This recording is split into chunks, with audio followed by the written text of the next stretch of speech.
রামনগরের তালগাছের দুই পঞ্চায়েতের জনসংযোগ তৃণমূল প্রার্থী অখিল গিরি মোট যত এগিয়ে আসছে প্রত্যেকটি দল জনসংযোগে বাড়িয়ে ফেলছে, সাধারণ মানুষের কাছে পৌঁছাচ্ছে, কথাবার্তা বলছে, জনসংযোগ বাড়াচ্ছে।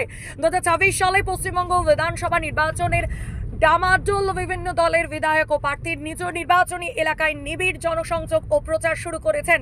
প্রচারের মূল কেন্দ্রে রয়েছে স্থানীয় উন্নয়ন, কর্মসংস্থান এবং বাড়ি বাড়ি গিয়ে ভোটারদের সাথে সরাসরি যোগাযোগ স্থাপন। নিবিড় জনসংযোগের মূল কারণ হলো দলের প্রচার করা মানুষের কাছে পৌঁছানো। এই দিন পূর্ব মেদিনীপুর জেলার রামনগর বিধানসভা এলাকার তালগাছারি দুই পঞ্চায়েতে দুবলাবাড়ি এলাকায় জনসংযোগ করেন তৃণমূল কংগ্রেসের প্রার্থী অখিল গিরি। তিনি মহাদেব মন্দিরে পুজো দিয়ে জনসংযোগে বেরিয়ে পড়েন। জনসংযোগে শতাধিক কর্মী সহ সমর্থক উপস্থিত ছিলেন। এই জনসংযোগের মাধ্যমে স্থানীয় মানুষের অভিযোগ সরাসরি শুনছেন এবং আগামী দিনের জন্য প্রতিশ্রুতি দিচ্ছেন। এই জনসংযোগে উপস্থিত ছিলেন রামনগর বিধানসভার প্রার্থী বিধায়ক অখিল গিরি, উপস্থিত ছিলেন তালগাছারি দুই তৃণমূল কংগ্রেসের সভাপতি আতঙ্ক ভঞ্জ জানা, উপস্থিত ছিলেন পূর্ব মেদিনীপুর জেলা পরিষদের সদস্য কল্যাণ জানা, উপস্থিত ছিলেন তালগাছারি দুই পঞ্চায়েতের প্রাক্তন প্রধান বিশ্বজিৎ জানা সহ তৃণমূল কংগ্রেসের কর্মী ও সমর্থক বৃন্দ।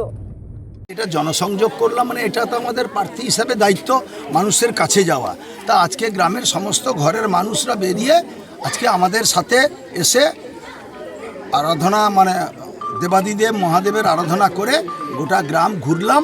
সবাই আমাদের সাথে ছিলেন, এটা আমরা আজকে বুঝতে পারলাম। এই গোটা গ্রাম আজকের সমর্থকরা, ভোটাররা, তারা সবাই মমতা ব্যানার্জির সাথে আছে, উন্নয়নের সাথে আছে। এই পঞ্চায়েতের কাজে সবাই অনেকে অসন্তুষ্ট হয়েছে, তাই আজকে তারা সবাই তৃণমূল কংগ্রেসকে সমর্থন করছে।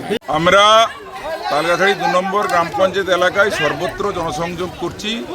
আমাদের উন্নয়নের কাণ্ডারি 4 বারের বিধায়ক প্রাক্তন মন্ত্রী অখিল গিরি প্রার্থী হয়েছেন, যিনি এলাকাকে হাতের তালুর মতন চেনেন, পুরো রামনগর বিধানসভাকে। আজকে এখানে দুবলাবাড়ি গ্রামে উনি জনসংযোগ করলেন, দেবাদিদেব মহাদেবের পাদপদ্মে পুষ্পার্ঘ্য নিবেদন করে। এখন জনসংযোগে সবাই সামিল হয়েছেন, স্বতঃস্ফূর্তভাবে সামিল হয়েছেন। আগামী নির্বাচনে অখিল গিরিকে বিপুল ভোটে দুবলাবাড়ির মানুষজন দুহাত তুলে আশীর্বাদ করবেন, এটা আমরা সুনিশ্চিত।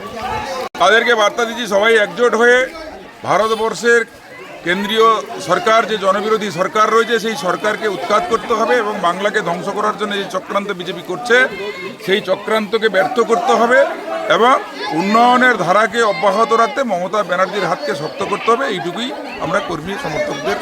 দেখুন, বিজেপির এই পঞ্চায়েতের এলাকার উন্নয়ন করতে পুরো ব্যর্থ। আপনারা জানেন, দিদির যে মানবিক প্রকল্প আমার পাড়া আমার সমাধান, প্রতি বুথে 10 লক্ষ টাকা করে, তার টেন্ডার পর্যন্ত ওরা করতে পারেনি যাতে এলাকার উন্নয়ন হয়। তাই মানুষজনের দাবি মতো বিডিও অফিস থেকে তাদেরকে টেন্ডার করতে হয়েছে। বিজেপি সম্পূর্ণভাবে এই এলাকার উন্নয়ন করতে ব্যর্থ। তাই মানুষজন আজকে দিদির দিকে ঝুঁকেছে। যারা বিরোধী করেছিল তারাও এইবারে আমার মনে করি এবং আশা করছি তারা তৃণমূল কংগ্রেসের প্রতীকে ভোটটা দেবে।